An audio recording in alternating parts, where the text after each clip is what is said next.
I received a few comments on the Toolo beef recipe saying it's been 2 weeks. Where is the update? Well, it's here. Today I'm going to show you how I make a homey, simple Toolo beef jollof. So what I'm going to do now is to fish them out and straight into the saucepan so I can boil it to remove some of the salt content out. I was contemplating between using the Toolo beef for jollof or okra stew, like a really spicy okra stew, but my team decided we do jollof instead.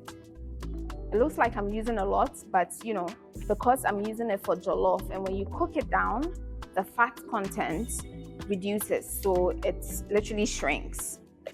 Okay, next I'm going to add a lot of water.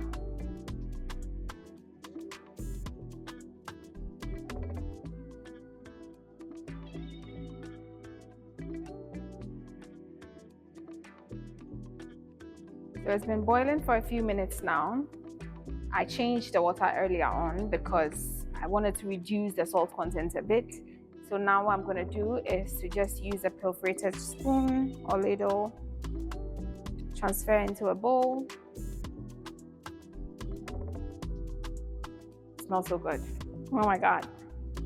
Every tiny bit. Okay, that's about it. We are going to start frying the beef, Toolo beef to be precise. A little bit more. Okay. Now that my oil is hot, I will transfer my beef directly into it. So I'm not trying to deep fry it per se. All I want is some browning and a beautiful sear around the beef. Next, I'm gonna add some sliced onions. Next, some garlic paste. I love garlic, so don't judge, be nice. Next, a bit of ginger, about 1.5 teaspoons. Give it a stir.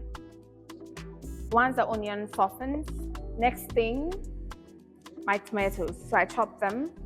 I decided not to blend them because I wanted to have this homemade jollof look. So I'm going to quickly give it a stir. That looks so good. And doing it this way, the beef gets to absorb all the juices, all the flavors from the sauce. Next, I'm gonna add Scotch bonnet. So I mix them. I love to mix them because it's vibrant, it gives more flavor profiles, and spicy. This is the prettiest jollof base I've ever seen. I mean, no shade to the tomato base, but this looks good. Next, I'm gonna add some paprika for a depth of color and flavor. Next, some rosemary, just a bit, curry powder to enhance more flavor. I'm gonna stir it all up. And in just a few minutes, it looks stewy. Look at that. So on low heat, the stew has simmered down. My next step is to add the stock before the rice. So what I'm trying to mimic right now is like the 90's jollof rice. You know, the jollof rice without the tomato paste, and it's just chunks of tomatoes in there and chunks of pepper and, you know, all that flavors. Next, I will add my beef stock that has been resting. Everything. Give it a quick stir. I will cover and allow it to boil before I add in my rice. Last but not the least, my rice.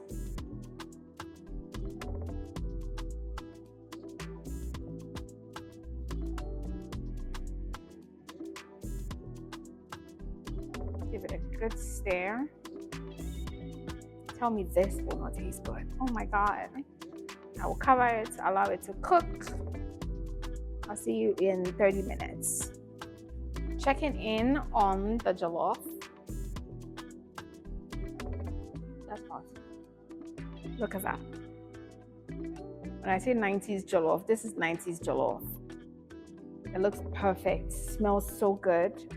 It does not have the tomato paste, which will give it the color, but it still looks like, you know, the jollof you will make on a daisy day. This is the most exciting part. We're gonna start with some rice, then follow up with the beef. This I'm just tasting. I'm just gonna scoop this much. I've been doing this throughout. Anyways, here goes. Oh my God.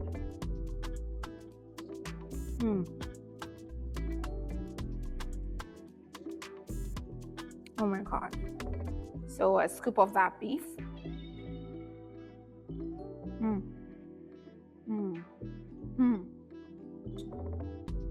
It's perfect. It's not salty.